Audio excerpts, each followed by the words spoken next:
Yo, what's up guys? So today we got a pure Time Thief deck. Basically it's a rank 4 deck, but of course with the new introduction of course the new rules with links, you're going to be lacking that extra zone to spam rank 4s, but the Time Thief archetype is able to make itself go away and come back, therefore you'll have that extra spot. But anyways, we're going to go ahead and see a few games over here, courtesy of Moki Lord. But basically, the whole idea of the Time Thief is basically to take your opponent's card and attach it to it as material. Now, the downsides to this would be that, well, your opponent eventually might get a card in the graveyard. So he's utilizing the effect of the Time Thief over there to actually detach one of the attachments and have that ability to banish his card until the end phase. And basically, at this point, he can go into link summons, he can go ahead and make other rank 4s, and then the card will come back, and then as soon as it comes back, it has a quick effect of being able to get one of your opponent's cards, and also just making itself go away. You'll see it once again. We'll go ahead and go over the effect, because it's been a while since I covered this archetype since its first initial introduction. But yeah, it has that ability. Once per turn during the standby phase, you can attach the top card of your opponent's deck to it as material. And then you can detach up to 3 different types of materials from this card, then apply the following effects depending on what was detached. So if you detach a monster, which you should always at least have one monster because of course you got to make the card.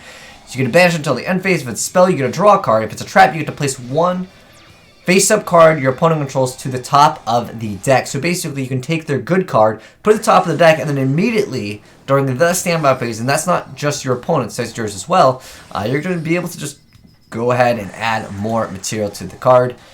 And yeah, it's pretty good. Basically, it just spams itself over and over. Unfortunately, it doesn't increase its attack, but you will see some that will increase its attack very soon here. But basically, we're attaching some of the opponent's good cards, like we have Solemn over here.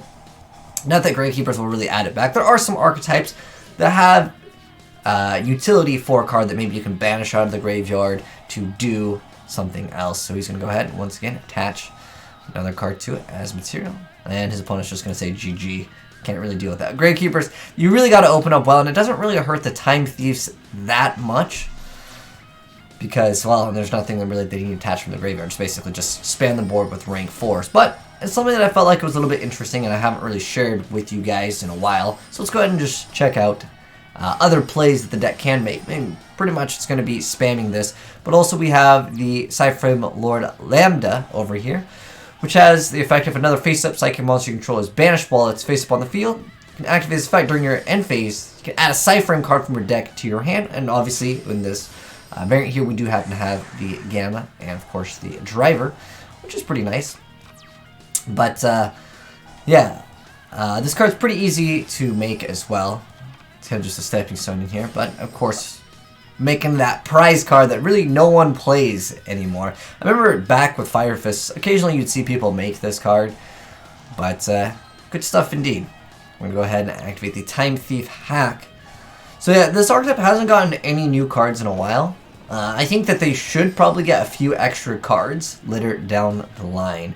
But we're going to go ahead and negate the Vion.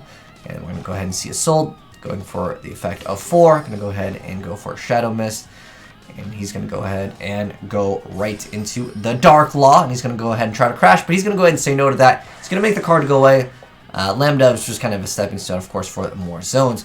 But then Redoer is going to be coming back. He's going to go ahead and actually utilize the Time Thief hack. And now this is the card I was mentioning that it can boost him up. So it has the ability to gain 300 attack for each material currently attached to it. And most of the time you'll have at least 2 because you need to make the card, plus you get the initial 1. So that's plus 900 attack. And that's how you get over stronger things. But I was really hoping that itself would be able to increase its attack. Like, if it had the ability to detach one card and increase its attack by 1,000, that'd actually make it a lot more viable. There's a little bit of RNG, technically, in the deck as well, just because, of course, you don't know what you're going to be attaching. But there's a lot of other cards that I want to showcase off here. So we have Amural, the Starguide Dragon. So you can target a face-up monster. This card points to special summon another monster from your hand in defense position with the same original level. So basically, it's just more rank 4 spam at your disposal here. But we'll go ahead and see the Vision Hero Adoration is going to go ahead and attack, and he's just going to go ahead and say nope to that. And again, if you get the trap card attached to it, it's pretty nasty just because you have that instant ability to make him top deck that card. All in this case, it's just going to go back to the extra deck. But I want to show you guys the different matchups, and of course he has the Lambda over here. And this card, oh, another thing I wanted to mention, which is pretty important. This card is also, it happens to be Psychic, so as long as it's just banished. Great stuff indeed. And that allows you, again, to search for the PsyFrame. So I like that build. Great stuff indeed. We got 2 more replays, and then I'll give you guys a deck profile in case you guys want to run this deck yourself. But Instant Fusion over here going for that mode drag. I'm going to go ahead and get a free extra card. And it's good usage of the Crusaders over here because a lot of them just kind of special summon it as long as you have that like zone to point to. And we're going to go ahead and go straight into the Redoer over here. Basically the whole archetype is all about this one card. Every single play pretty much will be making this turn 1. But here we have it up against the Construct. Construct will, of course, destroy anything that is special summon. So we're going to go ahead and attack. He's going to go ahead and bounce it back. And then we're just waiting for that attachment of that trap card. Just go ahead and bounce that card back because, of course, the Shadal over here. Oops, I'm going to mouse over it. Can I mouse over it properly? There we go. Because if it... where is it? If this card is sent to the graveyard, you get to re-add the card, but that's not going to be happening because we're going to be top decking it. So... good stuff indeed. He's going to go ahead and reattach another monster, and he's got a trap. Ideally, you'd have a trap attached to this, but sometimes you can't always rely on your opponent to have the trap cards. But we have the World Legacy Communion over here, or the Mind Meld as it's called now in the TCG. But there's also a few other good cards, like of course the Phantom Knights, the Shade, and then there's another card that we'll see it later on. It's pretty much every single turn anyways. But we're going to go ahead and, of course, Gamma. Making really good use, again, of that Lambda effect over there. We have one more play versus Predaplant. I feel like majority of the duels over here are going to be very similar. That's for sure. But go ahead and swap the board. So he goes ahead, makes a first turn Rafflesia over here. And we're going to go ahead and make, once again, the Lambda. Phase 2. We're going to go ahead and set the Designator. So in this instance, we didn't happen to have the first turn Time Thief option, but you know, that's of course the point of showing off a variety of replays here. Go ahead and see Instant Fusion. Gonna go ahead and make Mudrag. Go ahead and go into that Redoer. We're going to attack into Violet. It's going to go ahead and destroy that, but we've got Gamma, and that's going to go ahead and say no to that. And we still have that extra zone. He's going to go ahead and get rid of that card, and going to be taking quite a bit of damage. Main phase 2, obviously we need to make something. Going to go ahead and make Omega, get rid of a card, and we got rid of his Allure of Darkness. So we just got a Refusion and a Drowning Mirror Force. What is this, Duel Links? Alright, so the player that is playing the Time Thief unfortunately gets Drowning. I would not expect to see that, but that's just part of it. Alright, so we have Vast Sky. He's just going to go ahead and smack for 16 direct. Oh, but the Predaplant, it's going to go ahead and get special summon because it was a direct attack. Yeah, but that's going to go ahead and get Gamma, and he's just like, wow, dude. I would be pretty salty about that. But again, Lambda, the Link monster, works very, very well with this archetype. But anyways, here's the deck profile for any of you guys that did want to try out the deck yourself. And shoutouts to SProdos, a.k.a.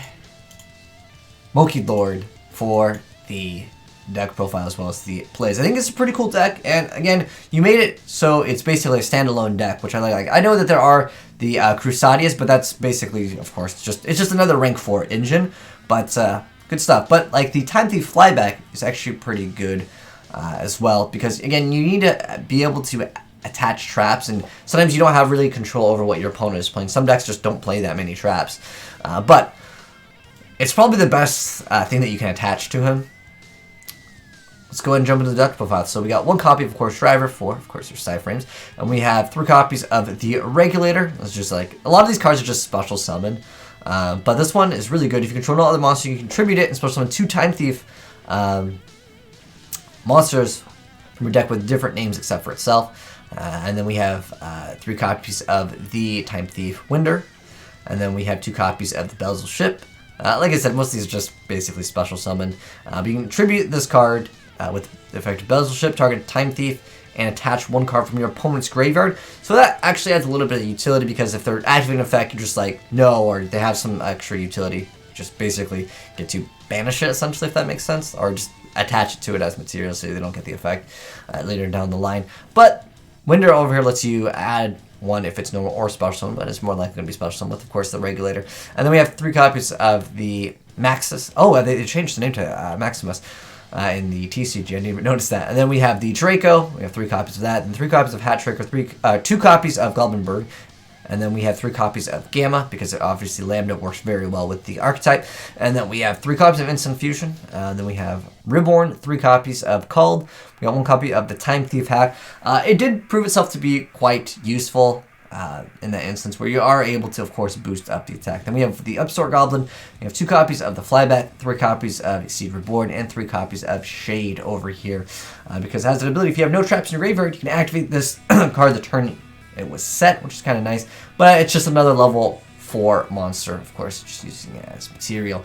As far as the extra deck, we got the Mud Dragon, we got the Thousand Eyes Restrict, then we got the Omega, of course, Utopia lineup, then we got the Tornado Dragon, we got Giant Hand Dweller, of course, the Time Thief Redor, and then Lambda, and then we got the Armitile, we got Link Spider, Link Karibo, and the Crusadia Magus. But the main star players of this deck are definitely these 2. Great stuff indeed. But anyways, hope you guys enjoyed checking out a pure Time Thief variant. I'm wondering when we'll get more support for it, because it is something interesting and I haven't seen anyone really talk about it in quite some time. But I've never seen anyone utilize the Lambda combo right there, because that's really utilizing the PsyFrame engine as well very well in the deck, because this card, you're going to be able to protect it, of course, making itself just go away, and then on top of that, you get to basically go straight into, of course, the driver as well as the Gamma to negate stuff. Cool stuff.